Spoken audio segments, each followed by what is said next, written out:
It's Wednesday, the 7th of February, 2024. Welcome to the Fast 5 Business News by Fear and Greed, where we give you the top 5 business stories you need to know in just 5 minutes. I'm Michael Thompson, and good morning, Sean Aylmer. Good morning, Michael. Sean, 5 stories, 5 minutes, and they're all big stories today, so we better get going. Story number 1, interest rates are on hold, but the Reserve Bank still maintains they could go higher, not lower, in coming months if inflation isn't heading towards the central bank's target range.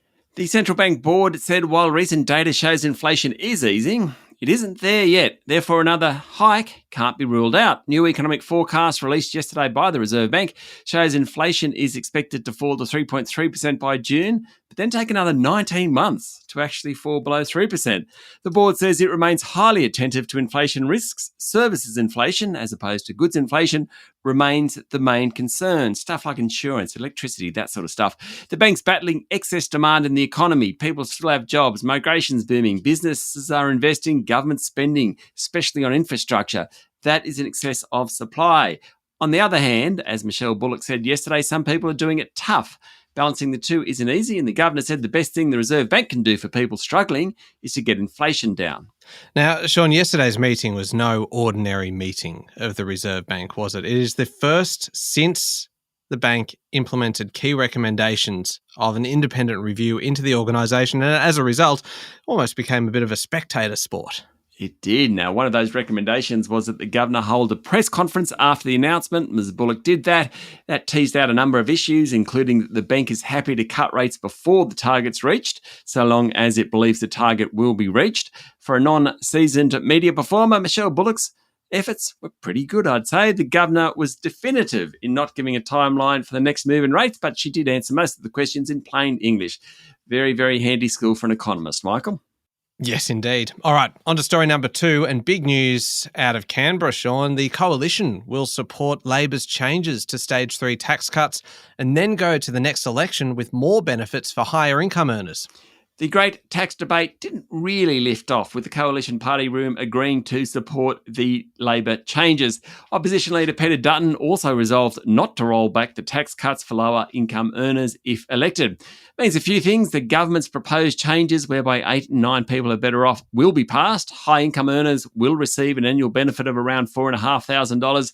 Under the previous arrangements, that was going to be $9,000. Also, the Greens and Independents become powerless to push the government to change the package. And by saying the opposition will push for more tax cuts for higher income earners, Mr. Dutton has made tax reform part of the next election campaign.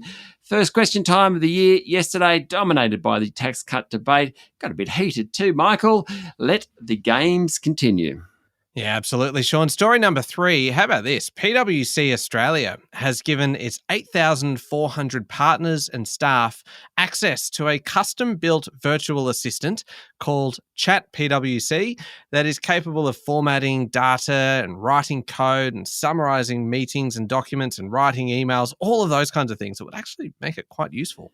Yes, I like the story because it's a real-life example of how artificial intelligence can make a difference. Following a 6-month trial, all local PwC staff will now have access to the new generative AI tool, which the firm hopes will boost productivity. That's according to a story in the Financial Review. During the pilot, employees and partners used ChatPwC to prepare for client meetings by conducting specialised research on topics ranging from electricity to primary education and superannuation. The goal was to connect more of PwC's data and systems to generative AI so the virtual assistant can provide insights into clients and industry ahead of those meetings. PwC reckons the use of AI will help people get better answers from a broad range of data sources and systems. Really interesting. Mind you, PwC also said that ultimately humans are responsible for all work produced by the firm.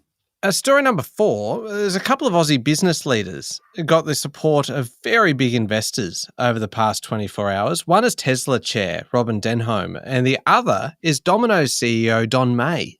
In Ms. Denholm's case, it was Cathy Wood, a rock star of funds management and technology on Wall Street.